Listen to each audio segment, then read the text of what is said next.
മണ്ണാർക്കാട് നഗരസഭയുടെ പരിപാടിയിൽ പങ്കെടുത്ത പി.കെ. ശശിയെ നിസ്സാരവൽക്കരിച്ച് CPIM പാലക്കാട് നേതൃത്വം വിവാദം ജില്ലാ നേതൃത്വം അന്വേഷിക്കേണ്ട എന്നും ബ്രാഞ്ച് പരിശോധിച്ചാൽ മതിയുമെന്നുമാണ് ജില്ലാ സെക്രട്ടറി EN സുരേഷ് ബാബുവിന്റെ പ്രതികരണം.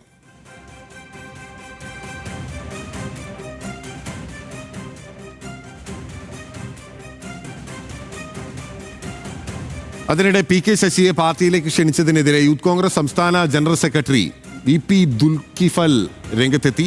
നാറിയവനെ പേറിയവനും നാറും എന്ന പേരിലാണ് ഫേസ്ബുക്ക് കുറിപ്പ്. വിവരങ്ങളുമായി അജിത് ബാബു നമുക്കൊപ്പം ചേരുകയാണ്. അജിത്ത്, എന്തൊക്കെയാണ് വിവരങ്ങൾ?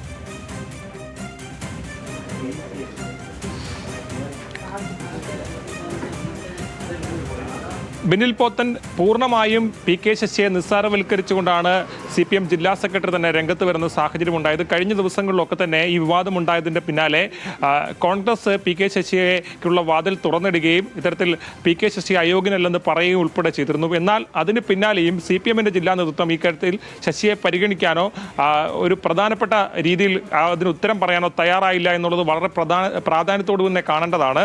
ഇന്ന് ജില്ലാ സെക്രട്ടറി പറഞ്ഞ പ്രധാനപ്പെട്ട ചില കാര്യങ്ങൾ: 42,222 പാർട്ടി മെമ്പർമാർ പാലക്കാടുണ്ട്. അതിലേതെങ്കിലും ഒരാൾ അഭിപ്രായം പറഞ്ഞാൽ അതിൻ്റെ ഘടകമാണ് പരിശോധിക്കേണ്ടത്. അതിനപ്പുറത്തേക്ക് ജില്ലാ നേതൃത്വത്തിന് അക്കാര്യത്തിൽ മറുപടി പറയേണ്ട കാര്യമില്ല എന്നുള്ളതാണ് EN സുരേഷ് ബാബു പറഞ്ഞത്. അതായത് അതിൽ നിന്നും വ്യക്തമാകുന്നത് ശശി ഇപ്പോൾ നിലവിൽ ബ്രാഞ്ചിലാണുള്ളത്. ആ ബ്രാഞ്ചാണ് ഈ കാര്യങ്ങൾ പരിശോധിക്കേണ്ടതെന്ന് ജില്ലാ നേതൃത്വം വളരെ കൃത്യമായി തന്നെ പറയുകയാണ്. അതിനപ്പുറത്തൊരു പ്രാധാന്യം ഈ വിഷയത്തിൽ ഇല്ല എന്നുൾപ്പെടെയുള്ള കാര്യങ്ങളാണ് ചൂണ്ടിക്കാണിക്കുന്നത്.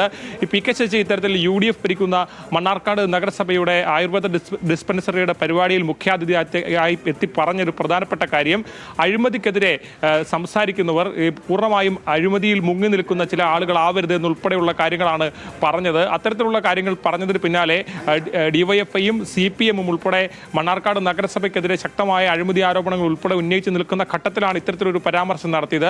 അതിനെ പൂർണ്ണമായും തള്ളുകയാണ് ജില്ലാ സെക്രട്ടറി. പൂർണ്ണമായും നഗരസഭ അഴിമതിയിലാണ്, അതാണ് CPMന്റെ നിലപാട്. അതിന് വിരുദ്ധമായി ആരെങ്കിലും സംസാരിച്ചാൽ അതിൻ്റെ ഘടകം പരിശോധിക്കുമെന്ന് ഉൾപ്പെടെയുള്ള കാര്യങ്ങളാണ് ഇപ്പോൾ പറഞ്ഞിരിക്കുന്നത്. അതായത് CPM കോൺഗ്രസിലേക്ക് പോകുമെന്ന സാധ്യതകൾ ഉള്ളപ്പോൾ തന്നെ പി.കെ. ശശിയെ പരിഗണിക്കാനോ ഒരു പ്രധാനപ്പെട്ട ഘടകമായി പരിഗണിക്കാനോ തയ്യാറാവുന്നില്ല എന്നുള്ളത് എടുത്തു കാണേണ്ടതാണ്. ബിനിൽ പോത്തൻ. അജിത്ത്, ഒരു കാര്യം കൂടി. അതേസമയം ഈ യൂത്ത് കോൺഗ്രസിന്റെ നേതാവ് ഈ നാറിയവനെ പേറിയവനും നാറും എന്ന പേരിൽ പോസ്റ്റ് ഇട്ടിരിക്കുകയാണ്. VK ശ്രീകണ്ഠനൊക്കെ അദ്ദേഹവുമായി ഉൾപ്പെടെ ചർച്ച നടത്തുന്നു, പി.കെ. ശശിയുമായി ഉൾപ്പെടെ ചർച്ച നടത്തുന്നെന്ന് പരസ്യമായി സമ്മതിച്ചതാണല്ലോ. അപ്പോൾ കോൺഗ്രസിനുള്ളിലും യൂത്ത് കോൺഗ്രസിനുള്ളിലും ഇതിന് എതിർപ്പുണ്ട്.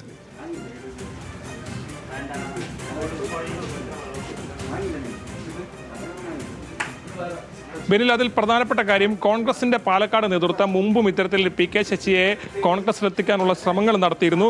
പക്ഷേ അന്ന് ആ ശ്രമങ്ങൾ വിജയിച്ചിരുന്നില്ല. ഇപ്പോൾ ഇതിനൊരു ഗോൾഡൻ ചാൻസ് ആക്കി കണ്ടുകൊണ്ടാണ് VK ശ്രീകണ്ഠൻ ഉൾപ്പെടെ ഇൻസ്റ്റന്റ് ആയി തന്നെ ആ വിഷയത്തിൽ ആ വേദിയിൽ തന്നെ പി.കെ. ശശിയെ കോൺഗ്രസിലേക്ക് എത്തിക്കാനുള്ള ശ്രമങ്ങൾ എന്ന നിലയ്ക്ക് വ്യാഖ്യാനിക്കാവുന്ന ഒരു പ്രസ്താവന നടത്തിയത്. പിന്നാലെ അത് കുറച്ചുകൂടി തുറന്ന് മാധ്യമങ്ങളോട് പറയുകയും ചെയ്തു. അതായത് പി.കെ. ശശിക്ക് കോൺഗ്രസിലെത്താൻ അയോഗ്യതയില്ല എന്നുൾപ്പെടെയുള്ള കാര്യങ്ങൾ വിശദീകരിക്കുന്ന രീതിയിലാണ് കാര്യങ്ങൾ മാറിയത്. ഇതിന് പിന്നാലെയാണ് നേരത്തെ സൂചിപ്പിച്ചതുപോലെ യൂത്ത് കോൺഗ്രസിന്റെ സംസ്ഥാന നേതാവായിട്ടുള്ള ദുൽഫിക്കൽ VP ഫേസ്ബുക്കിൽ ഇത്തരത്തിൽ ഗുരുതരമായ പരാമർശം നടത്തിയത്. അതായത് യൂത്ത് കോൺഗ്രസിലും കോൺഗ്രസിനും ഇടയ്ക്കുള്ള അതൃപ്തി കൂടി ഇക്കാര്യത്തിൽ ഉയർന്നു വരികയാണ് എന്നുള്ളതാണ് നമ്മൾ ചേർത്ത് വായിക്കേണ്ടത്. പാലക്കാട് ജില്ലാ നേതൃത്വം പി.കെ. ശശിയെ ചേർത്ത് പിടിക്കണമെന്ന് കരുതുമ്പോഴും മറ്റിടങ്ങളിൽ നിന്ന് ഇക്കാര്യത്തിൽ വ്യത്യസ്തമായ അഭിപ്രായങ്ങൾ ഉയർന്നു വരുന്നു. നേരത്തെയും ഈ സമീപനങ്ങളൊക്കെ നടത്തിയിട്ടുണ്ടായിരുന്നെങ്കിലും ഈ സംസ്ഥാന തലത്തിൽ തന്നെ ഇത്തരത്തിലൊരു ചർച്ചയാകുന്നത് ഇതാദ്യമാണ്. ഈ വിഷയത്തിൽ വിധങ്ങളായ അഭിപ്രായങ്ങൾ ഉയർന്നു വരുന്നു. കോൺഗ്രസിനുള്ളിൽ ഏകീകരിച്ചൊരു അഭിപ്രായത്തിലേക്ക് ഈ കാര്യത്തിൽ എത്തിക്കുക എന്നുള്ളത് അത്ര എളുപ്പമായിട്ടുള്ള കാര്യമല്ല ഈ ഘട്ടത്തിൽ. പ്രത്യേകിച്ചും വലിയ തരത്തിലുള്ള ചർച്ചകളും വിവാദങ്ങളും ഒക്കെ ഇതിനോടകം തന്നെ ഈ വിഷയം ഉണ്ടായിക്കഴിഞ്ഞു. ഒരു പ്രാദേശികമായി ഉണ്ടായ വിഷയമാണ്. അത് വളരെ വേഗത്തിലാണ് ഇത്രയും വലിയൊരു രാഷ്ട്രീയ പ്രശ്നമായി സംസ്ഥാനത്ത് കോൺഗ്രസിനുള്ളിൽ ചർച്ചയാവുന്ന രീതിയിലേക്കൊക്കെ മാറിയിട്ടുള്ളത്. ചർച്ചയാവുകയാണ്. അതേസമയം ശശിയുടെ കാര്യത്തെ അങ്ങ് നിസാരവൽക്കരിച്ച് പോവുകയാണ് CPIM ചെയ്യുന്നത്. അജിത് ബാബു വിവരങ്ങളുമായി നമുക്കൊപ്പം ചേരുകയായിരുന്നു.